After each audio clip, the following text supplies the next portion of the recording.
Good morning and welcome. This is Moth News Live. I'm your host, Keith Walsh. It is 11 o'clock. It is September the 12th, 2025. And here are the headlines. We're keeping an eye on stories from Ireland and beyond that matter to the Moth audience. That's you. I'm looking at you specifically.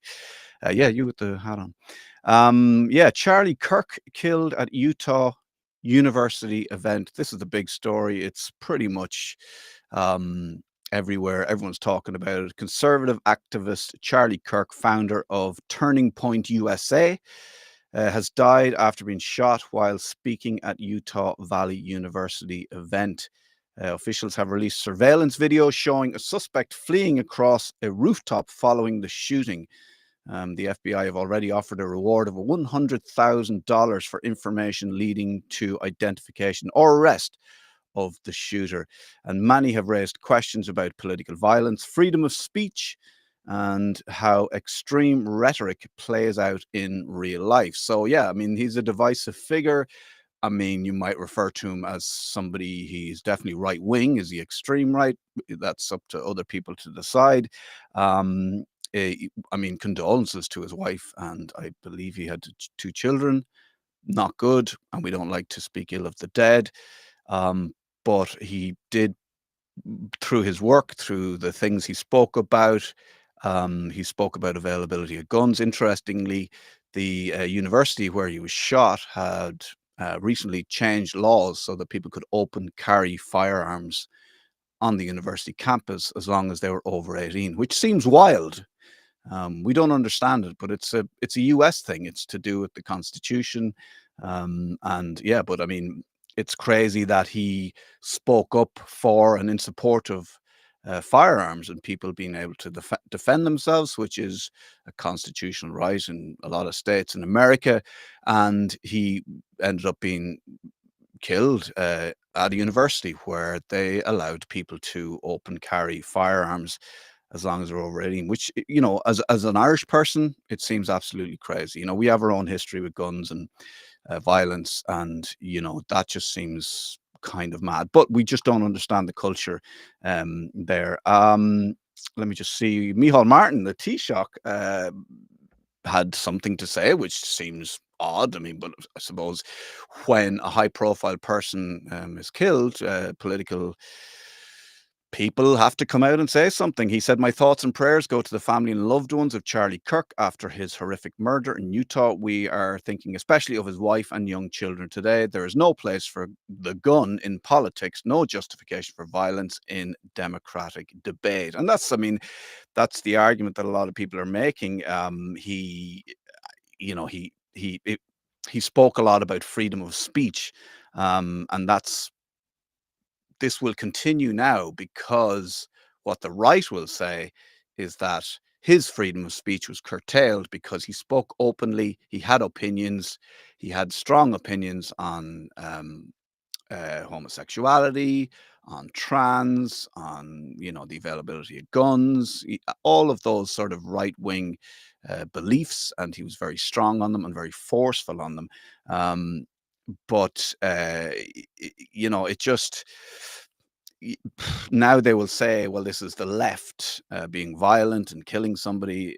This is about freedom of speech. The one thing I'd like to point out is that if we look at the right wing and say ultra right wing countries down through the years, Germany when Hitler was in charge, when he was in charge, when he got the gig, Mussolini, when a country, and this is the way it's going, and we should remember this, when a country becomes a right wing, when a right wing element takes charge of a country, when you've got a right wing party in charge of a country, what they will do then is, I mean, the right wing now in Ireland and in the US are talking about freedom of speech. What they will do is they will shut down freedom of speech. There will be no freedom of speech. And we've seen this historically. We've seen who Stalin, who Mussolini, who Hitler, and Stalin, you could say, is extreme left, but he's so far left, he's right. We can see who they locked up. They silenced journalists, they silenced the media, they controlled the media. They locked up thinkers, teachers, lecturers, writers, poets, artists. That's who they locked up because they didn't want freedom of speech.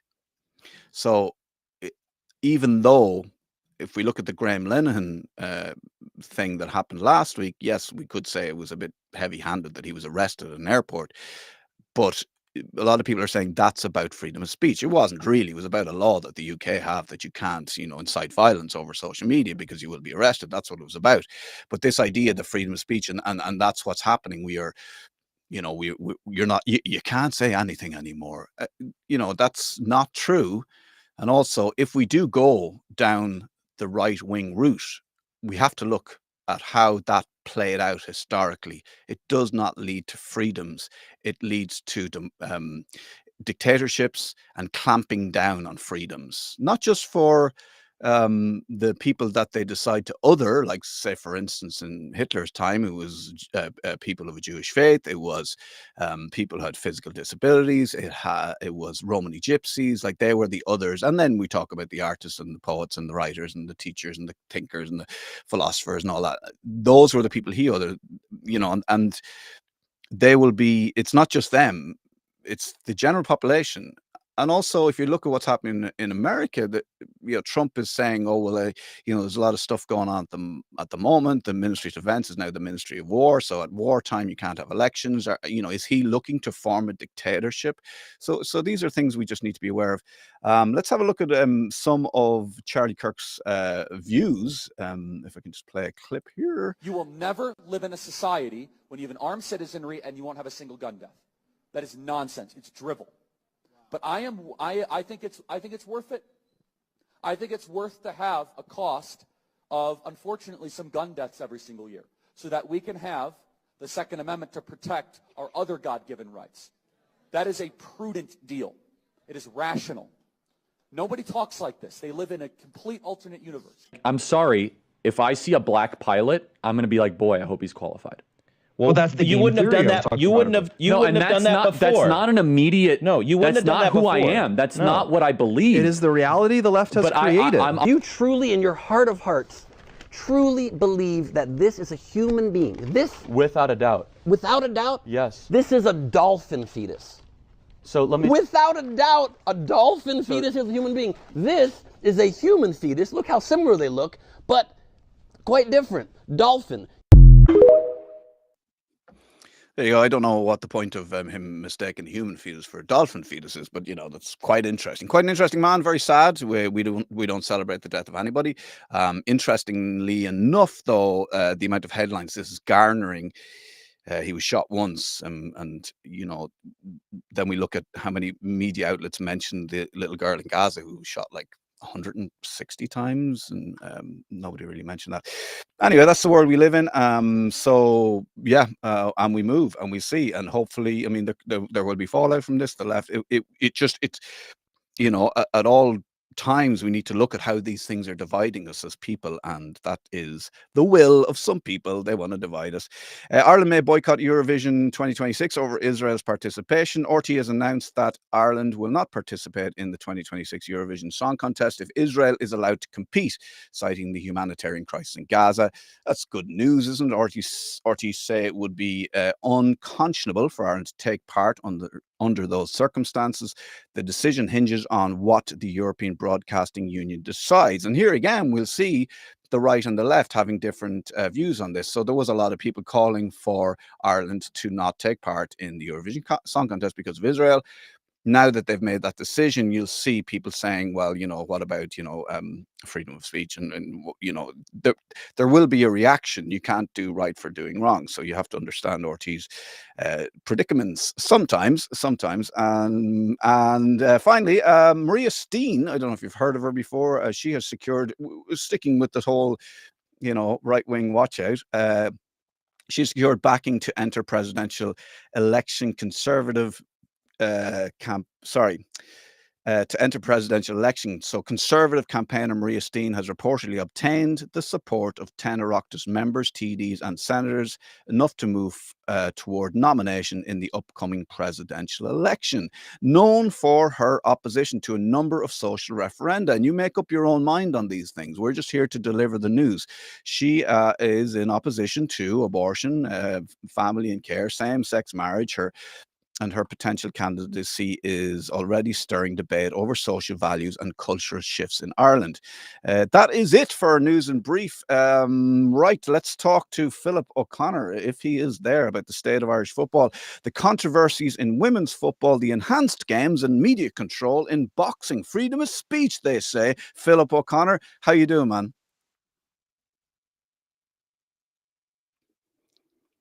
Philip, I don't have your mic at the moment. Is that just me, or is that? I believe it's his end. Oh, have you? Can you have a look at your mic situation there, Philip? How's that? Is that better? Oh my God, the voice of the great Philip O'Connor. It's great to hear your voice. The voice of reason. Here we are. And there we were talking about freedom of speech, and I'm just waffling away and nobody's listening. That's my use of freedom of speech for this Friday morning. Great to be back. They shut you down. They shut you down. You're welcome back, Philip. What were you saying? Yeah, no, I was just saying that you can't go anywhere without that freedom of speech debate cropping up. It doesn't matter whether it's in presidential elections or in American universities or in sports. It's absolutely everywhere. And it's one of those things. I'm delighted to be here to talk to you about it again. Let's start with the football. The rock bottom says this headline, RT, rock bottom not there yet, but it's coming, says Owen Doyle. Then there's, we can talk about I suppose that maybe briefly the Northern Ireland Stadium funding. And this is interesting. There's 200 full-time coaches in Croatia. Ireland has 10. That is damning. Wexford FC head of football has said, I don't know if you saw that headline, but basically saying we do not have the infrastructure. We are in this place because we didn't capitalize on past successes and we did not put them. Where did the money go, Philip? What is going on with Irish football? I mean, I was gobsmacked. I mean, hats off to Armenia, but like they really went for it. But God, Ireland were all over the place. You know, they did not, like you talk about Ireland not taking part in the Eurovision because of Israel's involvement. It looks like Ireland have stopped playing football because of Israel's involvement in. I find maybe it some really sort of protest. Is it?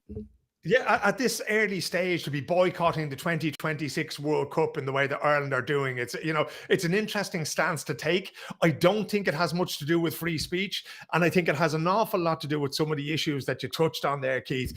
The truth is that Irish football is sick. It has been sick for a very long time. We're seeing it both in the men's game and in the women's game now, that the same things are affecting what's happening off the pitch, basically, is affecting the results on the pitch. It's not just decades of underinvestment and the fact that, Irish football has always sort of outsourced the development of players to English clubs. That was always what happened. When we were younger, we would have played with fellas who were going over to Bolton and Blackburn and Arsenal, Liverpool, Aston Villa. And that was where they received their footballing education. They started on the parks in Fairview and Tala and in Mayfield in Cork. And then they were finished at 15. They went over to England to become the players they were. That's not sustainable in the modern world, and it hasn't been for a long time. And we're now staring at a situation where the only person born in Ireland who could play at the next World Cup in America and North America next year is Pico Lopez, who plays for Shamrock Rovers and for Cape Verde because his father's from there. And he'll be the only one of the Italia 90, USA 94 generation to be at that World Cup. And to be honest, it's just... like I've been beating my forehead bloody off the table talking about these things for so many years. But Owen Doyle, the man who has the strongest glutes in Irish football, what he's saying there is correct. We haven't yet reached the bottom, because there's still a ways to go, but we're not far off. So on the one hand, we have the great work being done by clubs like Shamrock Rovers, who are doing so well to get to the Europa League every year. But without that infrastructure, and infrastructure is not just money, right? Infrastructure is not just coaches either. What we need to do is basically an entire root and branch destruction of the FAI and start all over again, because the place is full of people who are brilliant at putting out PowerPoint presentations and making announcements in the media, but their actual delivery for Irish football is bottom of the league. And they're losing money. They're in debt as well. I mean, like, where did it all go wrong? I mean, you and I grew up in they were heady days. We thought this is it. This is the start of it. We're going to go to be in World Cups regularly. This is this. And also, I mean, if we look back we can look back now at Martin O'Neill and Roy Keane and go, oh my God, those were the salad days. You know, that's amazing that we thought how bad we thought they were and how much people wanted them out and how well they did when in retrospectively. It's mad. Like, you know, be careful what you wish for, I think, is the thing with Irish football. But I think you have to go back to how there's been a professionalization in the Irish game, right? Now, there was always a few quid to be had playing in the League of Ireland. It wasn't much money, but a fella would get a brown envelope and, you know, maybe 20, 40 quid for playing a game, 20 quid for a win, tenner for a goal, that kind of thing. But the professionalization of the Irish game has actually been damaging to it, because what it did was it's attracted like an entire universe of bluffers who come in there with their suits and their lovely knotted ties, right? And their Canva PowerPoint presentations. And they say, this is the pathway to Irish football. Take these steps and you will be successful. And that'll cost you 200 euros an hour for my consultative expertise, right? None of them have had any idea what they've been talking about, right? Irish football is unique, right? The culture of Irish football is unique. The fact that we lived in the shadow of England for so long and that so many of our players went over there is unique, right? We didn't have a professional league. Now we have a more or less professional league. We didn't have that until very recently. So people coming in, particularly from outside, and we've seen it with, you know, a Dutch influence in the FAI. We've seen it with a British influence in the FAI now, where you've had Mark Canham, you have Carla Ward coming in, you've Haime Hallgrimsson. I've been to the island where he's from and seen how they do football there. Fascinating man, a great coach in that. But not even he, you know, a dentist from Vestmannaeyjar can sort out this Irish team. And believe me, it's like watching pulling teeth when they play. But when you watch these things, Keith, and you realize how badly things are being run, because not only are they now doing, you know, not doing the things they're supposed to be doing, they're actively doing the wrong things. So if you look at this whole idea of academies and of, you know, they talk about contact time on the ball and everything else like that. The only problem is that there's very little science to back a lot of these things up. We have one of the leaders in the field of youth development. And I'll actually, when we're done talking today, I'll pass you on his number so you can get him on the show. Mark O'Sullivan is a Cork man, played for Cork City. He was a brilliant musician, music producer, won Grammys here in Sweden. But he's also associate professor of football at the School of Sports Science in Oslo. And for about 20 years now, I've called Mark O'Sullivan the John the Baptist of Irish football, because he has been standing shouting his truth in the desert and literally everybody has ignored him. Now, Barcelona haven't ignored him. The Canadian Football Association haven't ignored him. The Australian Football Association haven't ignored them. And all of them are doing pretty okay because they're listening to his thoughts and his opinions and his research primarily about youth development. We have, as I said, a unique culture in Ireland when it comes to sport. We have Gaelic games, we have rugby, we have every sport, golf and tennis and everything you can imagine, and soccer, right? What we're trying to do is we're trying to look at what has been done in Clairefontaine in France and in La Masia in Barcelona and said, we're going to copy and paste that solution into an Irish context. You cannot do that. It's like taking a Word document and trying to copy and paste it into Google Docs. We all know the pictures aren't going to look right at the end of it, right? And this is what we need to do. We need to stop. Mark is an extremely difficult individual to deal with. He drives me mad every single day. And yet I've never come across anybody who's more right in what they say. And not only that, but it's backed up by research as well. So, but the FAI doesn't want to know. What they want to do is they want to be able to go into government buildings and say, here is yet another PowerPoint presentation that we pulled out of our arse on Canva this morning. Give us more money for academies, right? That's great. I will happily give clubs money for academies, but I want to know what the plan is. I want to know what they're going to do. How are you going to deliver me 11 players? I only need 11 of them to start for the Irish men's team. How are you going to deliver me 11 world-class female players to start for the women's team? That's what I want to know. And the other thing I want to know is, how are you going to deliver me as many Irish people, men, women, boys, girls, pensioners, playing football as often as possible for as long as possible? Because we have so many people, and you come across them yourself. I've played with them, you've played with them, we played against them. People who went over to England and came back failures in the eyes of Irish football, in the eyes of, you know, the Leinster Senior League and schoolboy football, that kind of thing, who simply never played the game again. These are people with enormous experience, people who've trained with David Beckham and Ryan Giggs and Roy Keane and that kind of thing. And they came back to Ireland and we call them failures. And we were like, oh, look at your man. Yeah, you're not a Manchester United anymore. This kind of attitude. It has to stop. We have to change the way we think about football and how we measure success. And we are not going to do that by putting the same people in place or the same kind of people or the same kinds of thought patterns in place again and again and again. Any success we have in Irish football is despite the FAI and not because of it. Mm. What happened in the 80s? What happened? Was that just street football? You know, lads that were used to being out in the street and playing against older lads and just were tough and like, where did that come from? Because surely, I know, I mean, as an Athlone Town man, we had some fantastic nights playing against European opposition in St. Mel's Park, and it was a heyday for the domestic league. But the players we got, and Jack Charlton obviously knew what he was. Obviously knew what he was about. But what happened there without the structure? Why are we looking for a structure, and why can't we replicate that now? And I know we don't have the players playing at the same level, at least not in England, but they are further afield. Yeah. Well, there's actually been a sort of an arms race in football in recent times, Keith, and you will have seen it yourself that, you know, as soon as things like St. George's Park opened up and Lillis Hall and places like that in England, when they sort of started to formalise football and education and concentrate resources on things like that, that never really happened in Ireland at the same time in the same way. So the best footballers that any of us have ever seen have come from the favelas of Brazil, right? You're talking about Ronaldinho, you're talking about Pelé, you're talking about Garrincha, players like that who came from absolute poverty, but who simply played the game from morning until night. And it was seen there as being a sort of gateway out of poverty. I've been in Recife in northern Brazil, and I played football with teenagers who were the national futsal champions. Futsal is five-a-side football with a slightly heavier ball. It's a difficult game to play. And my God, I was like the roundabout in Fairview Park. Just, you know, these kids were just running rings around me doing it. And it was fascinating to see how skillful they were. There was very little formal coaching. In the day I spent at that club in Recife, I didn't see a single cone and I didn't see a single whiteboard or a single iPad while I was there. I simply saw kids playing football and a guy with a whistle very occasionally stopping the game and saying, you missed that. You should have done this. You should have done that, right? But Ireland has fallen behind in the formal education of players. And because of that, we've kind of gone the other way. And this is why they talk about academies, while relevant, it's also misleading, right? Because if I bring in a player, say if I bring in my daughter or your son, and I say, right, we're going to do a drill now. You're going to run to that cone. You're going to stop the ball and run back. I have never, and I've covered thousands of football matches as a professional sports journalist, I have never seen a cone on a football match, on a football pitch during the 90 minutes, right? It doesn't happen.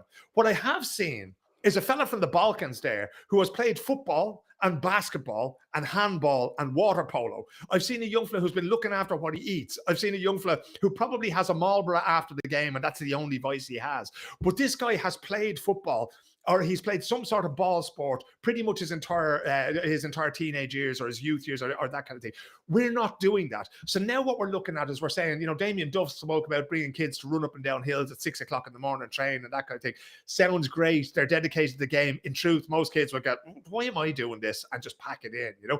We're doing the same thing in rugby where we're creating a strata at the very top of elite players. But even in the elite players we create, Keith, and this was very, very relevant when you look at the game against Armenia, right?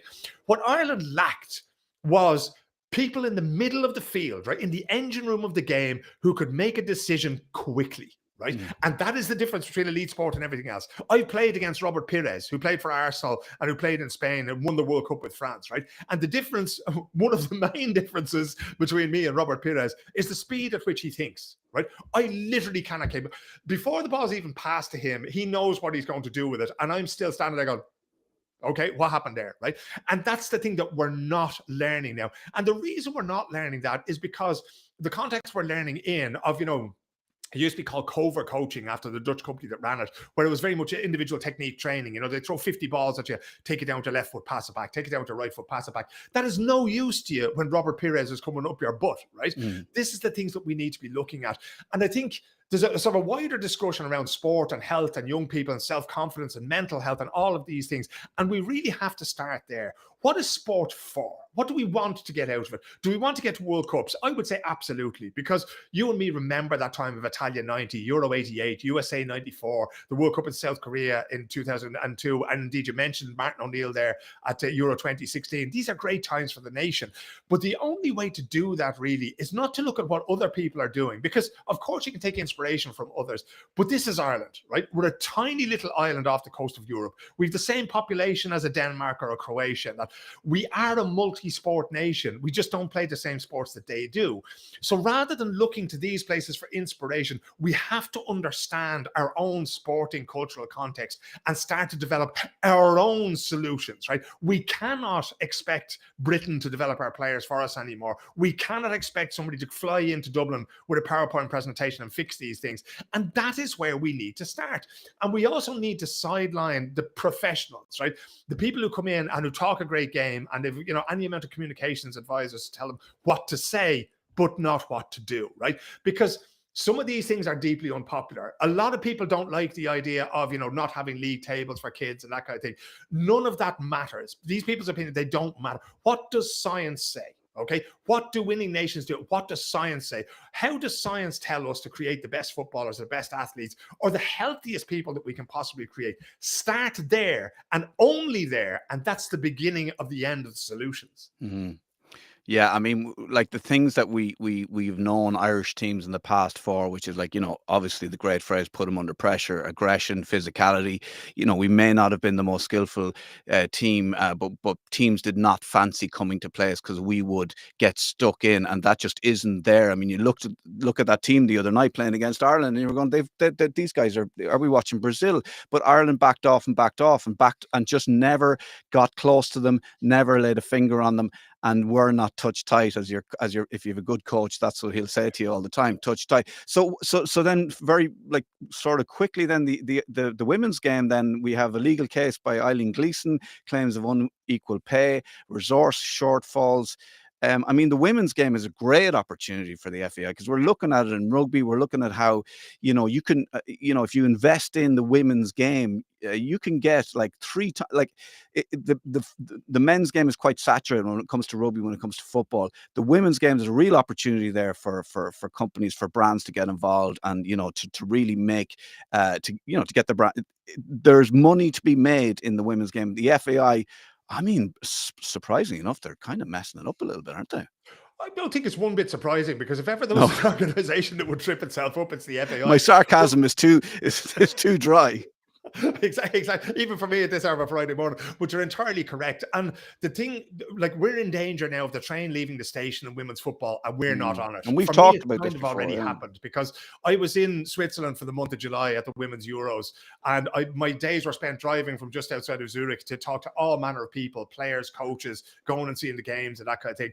And we're doing the same thing. We're producing players who are not quite there. We obviously have Katie McCabe, a Champions League winner at Arsenal, and that, but we're lacking players in the top teams. There's no Irish player, Chelsea, for instance, who's in with a shout there. There's a couple of Manchester City younger girls who are on the bench and that kind of thing. There'll be a lack of Irish players in the Women's Champions League, which is expanded in a different format. We need to deal with those things. But even there, we're starting to make the same mistakes, because you have a situation whereby girls are starting to get this into their head now that they're playing for Ireland, that you haven't made it. You haven't done anything yet. And to get back to Eileen Gleeson's situation, Eileen Gleeson has forgotten more about football than I will ever know. Yeah. Eileen Gleeson is one of the most qualified and the most intelligent people when it comes to football in all of Ireland, woman or man, right? There's nobody who can hold a candle to Eileen Gleeson there. And the way she has been treated by the FAI is a disgrace, right? Hamer getting 650,000 a year and Eileen getting 100,000 a year. It is a complete black and white case of the only reason that Eileen is getting that little money from them in comparison to Hamer is because she's a woman working with women's football. There is no defense otherwise. The FAI has zero defense, and that is a case that they're 100% going to lose. But it also comes down to the resources for the women's game. The fact that the girls have to share hotel rooms when the men all get single rooms. All of these kinds of things have to change. But what we really need now is we need people who think differently. We need people who can who haven't been there for 20, 25 years doing the same things and expecting a different result. And for me, This is most likely going to result in maybe the end of the road for Eileen Gleeson at the FAI, when I would do the exact opposite. I would make her the CEO of the FAI. I would make her responsible for absolutely everything in the FAI. Because if there's one person who's been on both the good and the bad of the FAI, it is Eileen Gleeson. And I would love to see somebody, if not Eileen, somebody like Eileen given a chance to fix it. Because I think that is, you know, there's no quick fixes in this game, but that would certainly help. Yeah, and that look, we look at I know from coaching underage as well, and the politics between clubs, like at club level, underage level. You're looking at the provincial leagues and all that kind of stuff. There's so much stuff there that and the like little, just men who want to be the chairperson of their club for the rest of their lives, and God help anybody who tries to get in there. We've got all that. We look at Colin Fortune, who did a great job in Athlone with the women's team, and he's had to walk away, and he's saying he just couldn't.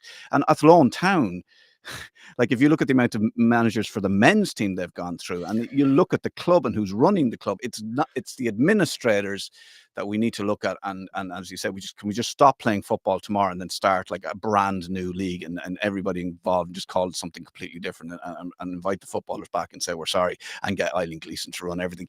I'm going to have to get you back. The enhanced games we'll talk about again, the boxing. So like, can you give me a couple of lines on what's happening with the media and boxing? I know maybe we'll talk about it again. Yeah, well, let's just talk very briefly now, because Terence Crawford is fighting Canelo Alvarez tomorrow night in Las Vegas in an absolutely huge boxing match. But what's happening in boxing has always been a rotten sport, as we all know, right? But what's been happening in boxing lately is that certain journalists are not getting accredited to cover the fights anymore. And the reason for that is the Saudi Arabian influence, right? So you have sort of co-promotions going on, and journalists apply for their accreditations. And sometimes one promoter will say yes, and then all of a sudden they'll hear from, the Saudis that, no, this guy isn't it. And no reason is given. But an awful lot of journalists who will be critical of Saudi Arabia's involvement in boxing are not getting to cover the games. And if we want to talk about freedom of speech, and if we want to talk about journalism and that kind of thing, it's something that I definitely think that you and me can revisit. But just keep that in mind now when you're watching the headlines coming out of Las Vegas this weekend. Are you getting the full story? Unless you're getting both sides of it, you're probably not. Yeah, and we've always had issues with judges as well down through the years, especially we've experienced in the Olympics and stuff, and question marks over that. I mean, we can't really have, there's questions over boxing. It needs to do better. It needs to have transparency, or it's going to fail, I believe. And look, having money does not equal, and having power, and power does not equal free speech. Just for anybody watching, Philip, thanks a million, and good to talk to you again, and we'll talk to you again soon. Thanks very much for having me, Keith. Cheers, man. Good luck. There you go, Philip O'Connor, talking about the state of Irish football, and it's just bureaucracy. It's administrators getting involved. Like it's a power thing, and it's not about the football anymore. And we've had some great footballers down through the years, it's just that journalist, what was it, Owen Doyle, saying we haven't reached rock bottom. Holy moly, that's not good. I don't like that. I don't like to hear that. Stop saying that, Owen. I don't like it. Okay, let's welcome in Gemma. Gemma, I've asked you to come on. I gave you I didn't give you much notice, Gemma, so I really appreciate you coming on. Let me just do this little intro that I have written here. So earlier on the show, we spoke about the killing of U.S. conservative activist Charlie Kirk, shot while speaking at a university event in Utah. The assassination has sparked huge debate about political violence, about the language of free speech, and about what happens when culture war politics moves from the internet into real life. And of course, for us here on the island of Ireland, these themes aren't far away. The rhetoric of Trump and MAGA has travelled. Make Ireland great again. Have you ever heard that recently at all? Sounds terrible, doesn't it? I do not want to go back to the past or where we were.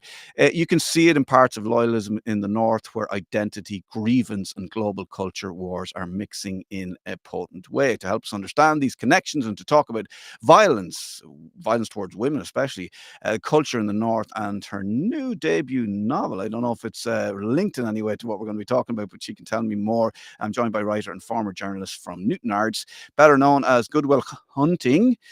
Will I call you? Is it Gemma? Is your mic on there? I can't seem to.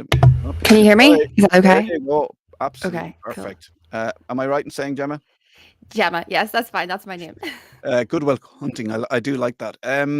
So for people outside Northern Ireland, can you paint a picture of loyalism today, what it represents, how it operates, and how it sees itself, and what's the purpose of it, to be honest?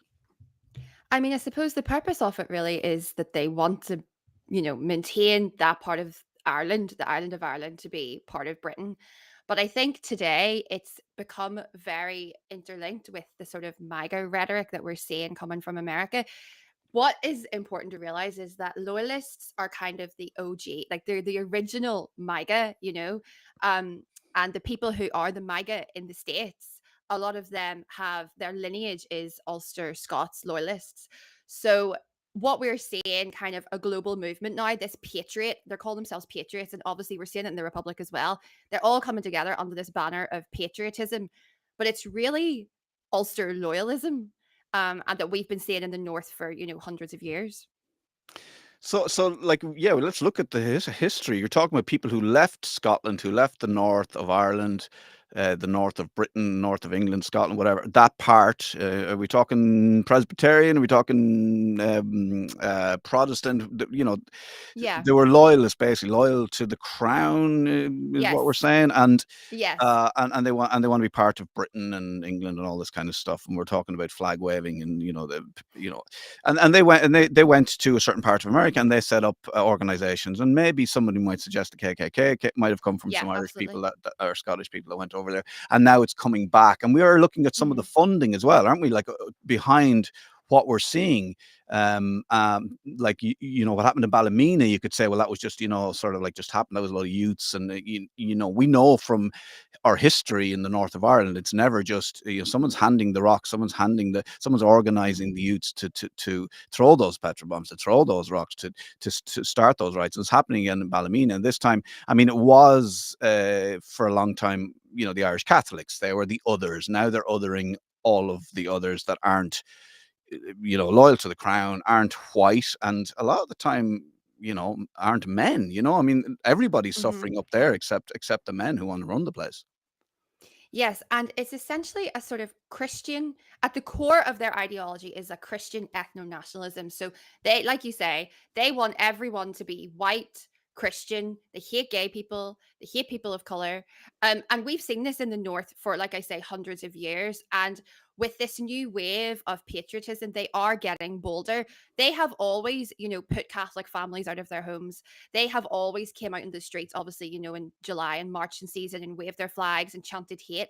But they are becoming more and more emboldened now. We are seeing in Ballymena, like you say, children are being put out of their homes, people of color are being put out of their homes. Obviously, we saw it was in Dublin where that little girl was, attacked in the street, assaulted, essentially sexually assaulted in the street by teenagers.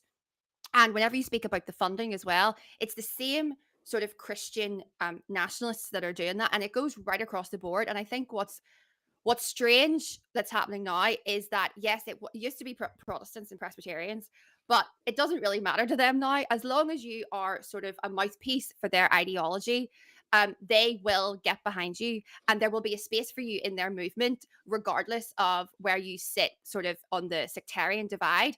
And that's what we're seeing now in the Republic with, these people who are coming out and calling themselves patriots. They are coming out with American flags. It's not the sort of the same manifestation of loyalism that we saw in the North, but this new kind of wave of patriotism, it's all coming together under one.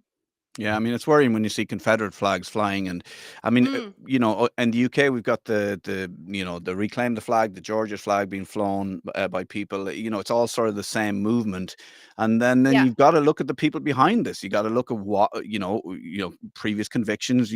We look at what happened in Ballymena, and what they were saying was, we are here to protect our women and children, and it turned out that, I don't know, something like 30 to 40% of the people who were there burning people out of their homes had previous convictions for assault on women. Yeah. And that's not a shock. That's not a shock. No, but tell me about this shocking statistic in the north of Ireland, where, I mean, it is one of the most dangerous places for women to live, not with immigrants, with their own brought up second, third, fourth, fifth generation from the north of Ireland, and it's let's be clear here, it's not immigrants, it's not delivery drivers who are delivering fast food, it's not the Filipino guy who works in the hospital who can't understand what the hell is going on because he's just trying to get on with his life.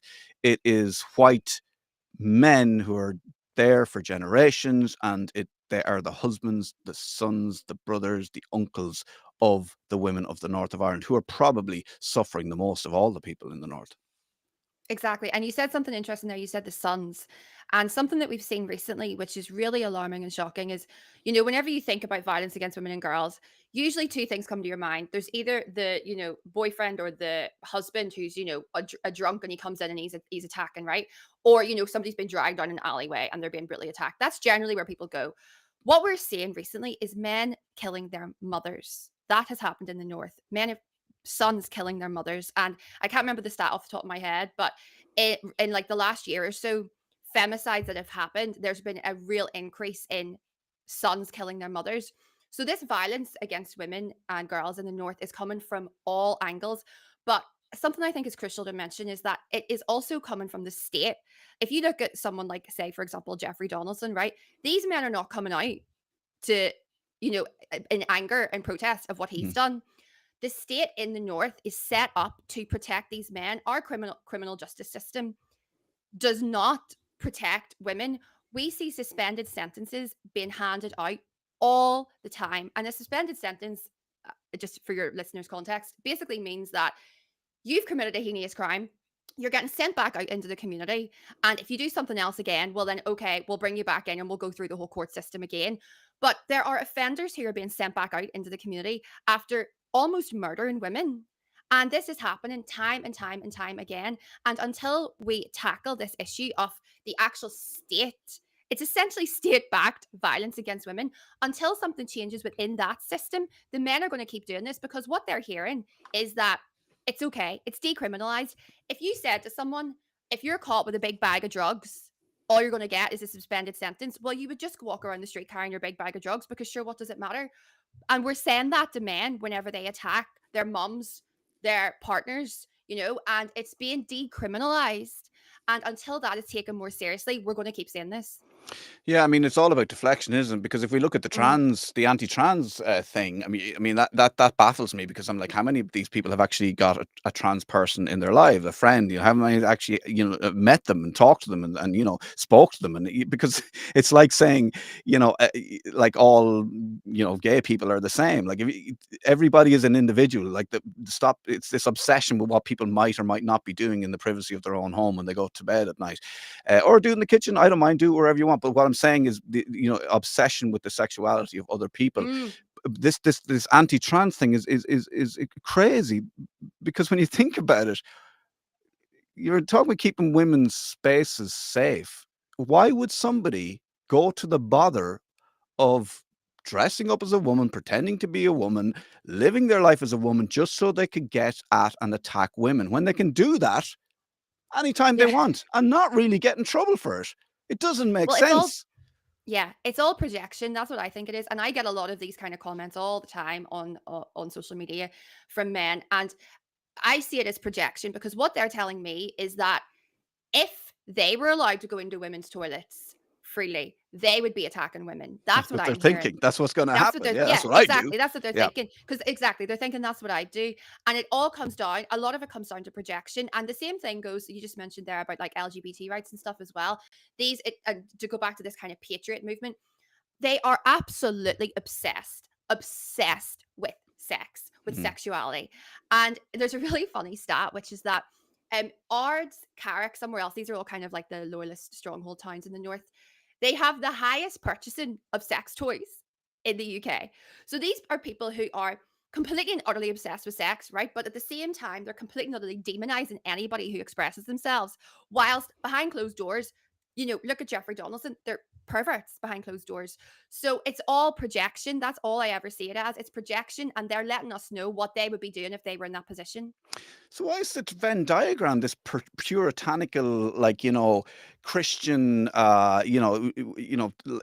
outwardly, it's about how you look when you turn up at, church on a Sunday, or, how you look when you turn up for your local gathering, or march down the street, and how outwardly how you look, and then behind the scenes, you're drinking too much, you're abusive, you're angry, you're frustrated. Like, this is not look like, I mean, this is dressed up then as patriotism and, pointing at everybody else. And so what is this whole anger, frustration? Like, where's it all coming from? Like, these are of traumatized people that just need to go to see a therapist. Yes. I think, I mean, so much of it just comes down to disenfranchisement. Like, if you think about in the context of the North, these people have been here for hundreds of years.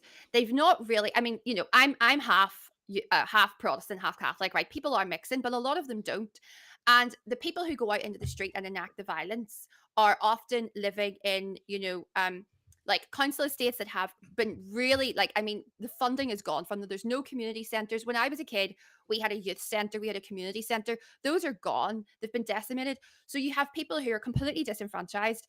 The education system is failing them as well. We still have academic segregation in the North so you can go to your 11 plus, you can go to your grammar school. If you don't, you go to a high school, and some of them are great, obviously, but a lot of the time they're telling you, right, well, you can be 3 things.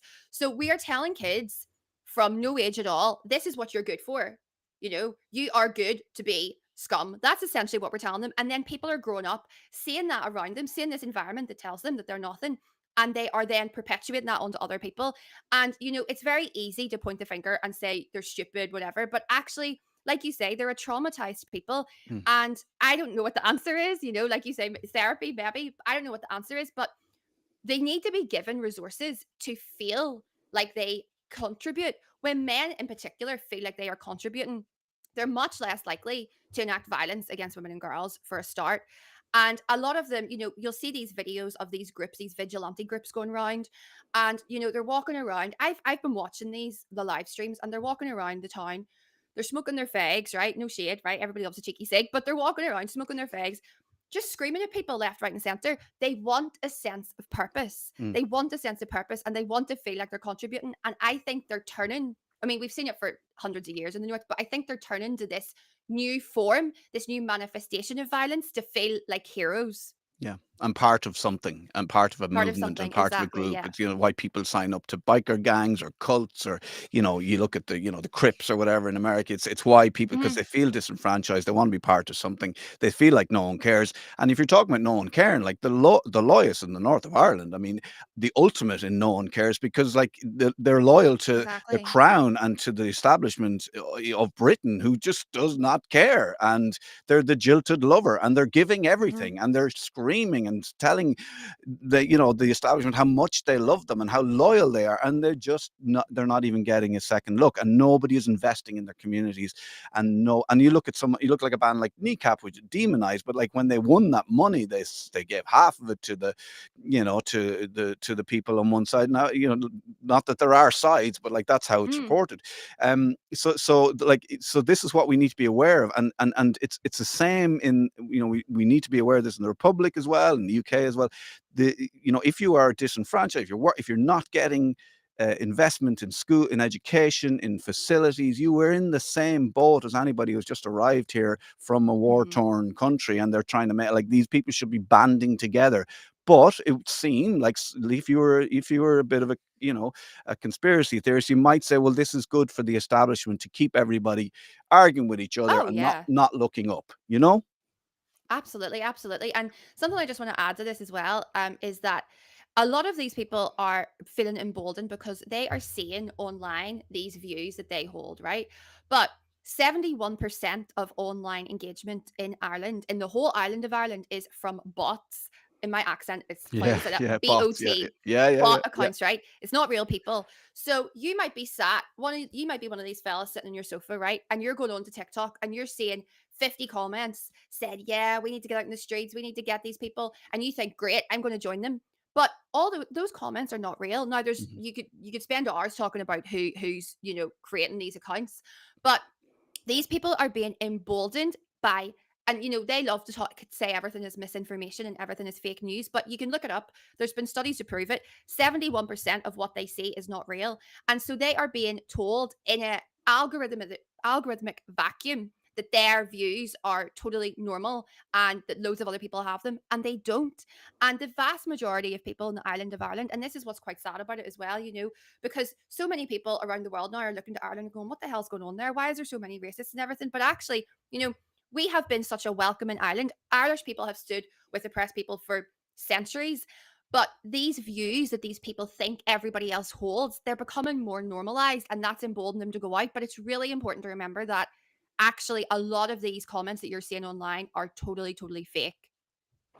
I've noticed, and I've watched your stuff on TikTok. I've noticed a lot more women speaking out like you Yeah. are in this fashion. You're not, necessarily taking sides. You're not, it's not venom. It's almost, it's just facts, and I see a lot more female commentators commentating on this stuff. Do you think that the women of the north of Ireland hold the key to the future, and maybe we just Always. need to move men, just move aside? Can you just let the women do some work here? And it would, I mean that sincerely. Mhm.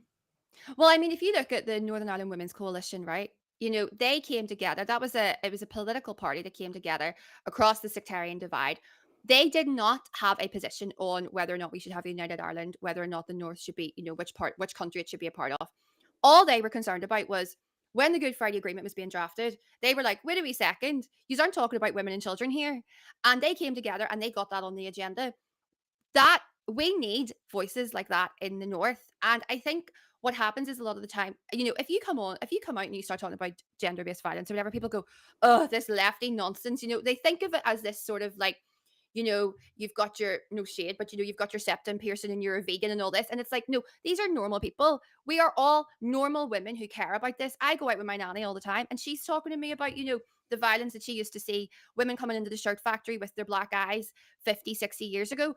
It's generational and it's normal women who are speaking out about this. And we need more women's voices on these topics, because without women in the picture, it's just going to perpetuate the same violence that we've been seeing, since hundreds of years. Yeah. And I think, I do hope, I do see it more now. I see women just coming out and speaking, and I think social media is helping that as well. And you can see the difference. I'm not saying there aren't male voices in saying what you're saying, but you see more and more female voice. And I think you're just kind of like enough is enough. And also very educated women as well, and they know their stuff, and they're well read, and they're taking the time to notice, and the awareness is there as well. And possibly like some of them might have gone to see if they needed some therapy or something, which men generally don't do. So what are the similarities you see between MAGAs, like, say, for instance, Stop the Steal narrative in the US, the loyalist reactions to Brexit, the protocol, the question of Irish unity? Like, so what's this like make Ireland great again? Look, what is this? I mean, I used to work on radio, and we say, oh, if we're stuck for something to talk about, we'll talk about, something in the past, like sweets we used to like, or TV shows we used to, favorite TV theme, whatever, it was easy. It was like people looking back at the past with rose tinted glass and thinking everything was great. Like, Ireland was terrible in the past. Let's be honest. It's great now. So what is this thing about going back to the past when something was something? What is it? More white, less brown people? Is that essentially it? It's a racist thing. Yeah, I mean, I think that's essentially what it is. It's go back to a time where we were more white.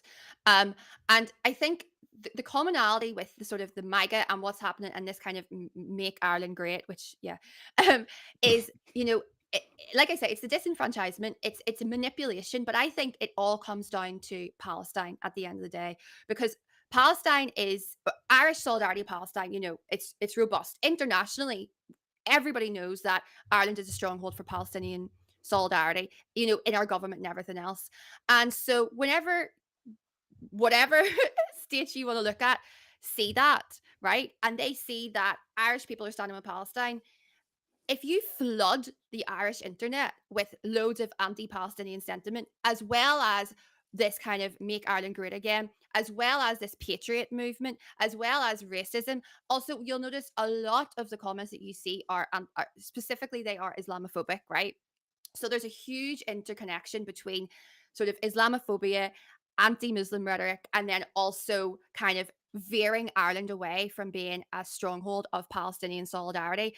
And I think it's really important to kind of draw, all of those things together, because it is definitely making the Palestinian solidarity movement seem a bit more, quote, leftist, and you'll notice as well, whenever you see these protests all around, a lot of the kind of anti-fascist protests will have the Palestinian flag, understandably, but they'll have the Palestinian flag and they'll maybe have some other flags. They tend not to have the flags of the state, whereas the anti-immigration protests will be out with the flags of the state. And I think Irish people should be using our flag at our anti-racist protest because it is Irish to be anti-racist. Oh, totally. I mean, the use of the tricolour. I mean, you know, it's like if anybody should take back the flag, it should be the people of Ireland. The Exactly. good, It belongs caring, to us. people with empathy. There's a man who died recently who said that empathy was a bad thing. Well, people seem to be showing him a lot of empathy at the moment. It's that idea that we empathize with other people, and that's what the tricolour represents. And even the green, the orange, and the white in the middle. That's what we're saying. We're saying this is an island for everybody. And we've always said that. Like, it doesn't matter what your religion, it doesn't matter where you come from, it doesn't matter your background. We want to create an island that is welcome for everybody. It's the very basis of our flag. The white in the middle is peace. We've got the orange and we've got the green. And people like, wake up, people, sheeple. And that's it, and we really do, and it's the same. It's happening the same with the George's Cross. And then you look at somebody, and you're looking at this movement, and you're going, "What's going on with this?" Like, when you look behind it, and then you realize this guy is like literally something stupid. Like, this guy makes flags, and he's making loads of money out of it, and he's promoting it. Like, it is so. A lot of the time, it's so dumb. And then you've got to look at places like the State of Israel and how good they are on social media. You've got to look at, don't be an idiot. Don't be a useful idiot. Don't be responding and being garnered and being energized by a bot. It's not a person. There's nobody there. It's a machine. It's a state. They talk about, these same people were talking about COVID and how we're all going to be like robots, and we're going to be chipped, and we're all going to be the same. We're all going you're doing that. Yes. You're creating that fact by not wanting a diversity in your community. You are putting yourself in a pen, and you're creating. It's like you're willing this into existence. I cannot get my head around. There's so many contradictions within what they're saying, and it's just horrible. And I feel sorry for a lot of these people. Yes, exactly. I feel sorry for them as well. And I have people like this in my family. Like I say, I'm half and half. So I know these people really, really well. Something else, because you were saying there about sort of, they're being encouraged to sort of behave like this, but they're also being encouraged to get out of other platforms. So they're using things like Telegram a lot of the time. They're using sort of small WhatsApp groups where Truth Social obviously as well. I joined Truth Social and in the most recent election there, and a lot of their news, a lot of their information comes from memes. Truly, if you go onto Truth Social, it's just a stream of memes. So they're getting bite-sized information that it's being written to them in very basic language, and they are essentially trying to, they're brainwashing people, which we have seen in the North. If you want to learn about patriots, if you want to learn about MAGA, speak to people from the North of Ireland, because we have seen these flags on our lampposts for hundreds of years. I have seen with my own eyes the swastika on one lamppost and the Israeli flag on another lamppost. These people do not understand, and this isn't in a condescending way. They just fundamentally don't understand what it is that they're talking about, and then they're getting all of their information from a Telegram chat or from memes, and they're not getting any global context. And like you say, I do feel sorry for them. Now, I wish they wouldn't go out and harm people, but at the same time, they are being pushed into being this way. Nobody chooses to be this way from birth, and it's going through the generations. We're seeing kids 12, 13 being brought out by their dads into the street. So they are literally breeding more foot soldiers of this rhetoric. Yeah, I mean, it's just, you just, I suppose, more and more people, it's energy. More and more people need to be outspoken I think that, middle class, comfortable, white, we tend to think, oh, that's not really, I'm not political, I'm not going to say anything, but you are literally being political by not saying anything, and you're allowing it to happen. But look, we'll see how it goes. And this idea of freedom of speech, I mean, we've seen how it goes. We've seen how, right-wing states, you see what Hitler did about freedom of speech. If that's the way you want to go, then, do a bit of research, read up on what happens when a state becomes a fascist state. It is not about freedom of speech. And that's a lie that has been spoken about a lot. Very quickly then, tell us about your book, Influenced. Is this about any of this stuff? Is this just stuff you talk about and write about? Yeah. Yeah, so basically, long story short, I wrote some articles in 2020 called Let's Talk About Grammar Schools, Rugby and Rape.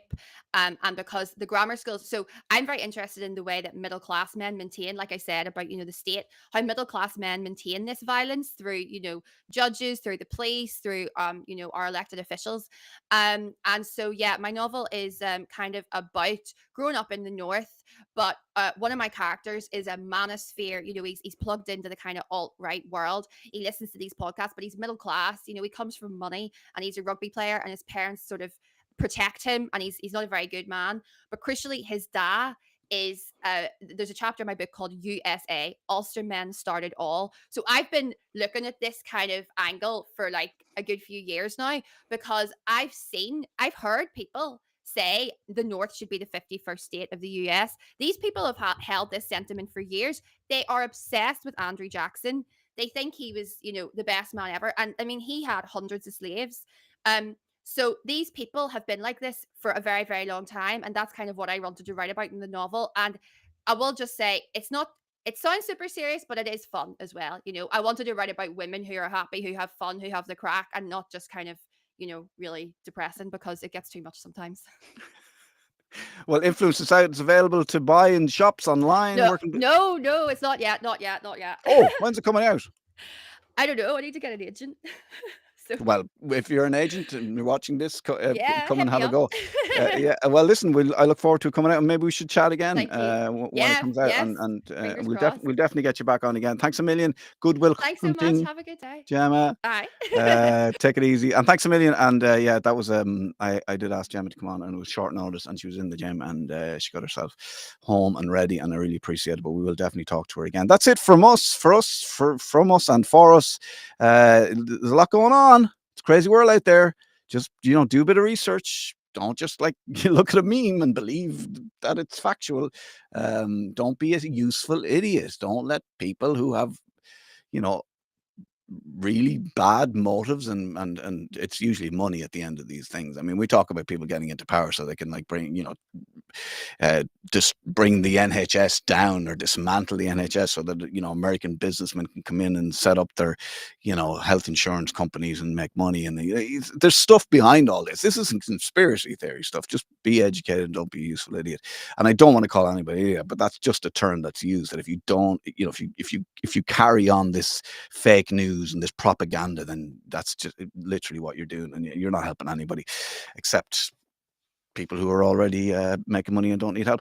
That's it from us. Thank you very much to our contributors, to Philip, to Gemma, to anybody, to the guys here in Brown Bear Studio. And we will be back next Friday. Keep an eye on Moth at all times. Never take your eyes off it. We're on Instagram at Moth_news. We're on YouTube at Moth_news, all caps, and on X at Moth News. And you can go back and watch all our old interviews and show your friends, and support independent media. Have a good day. It's Friday. Enjoy the weekend. Sure, look, everything's grand. Don't worry about it. Good luck.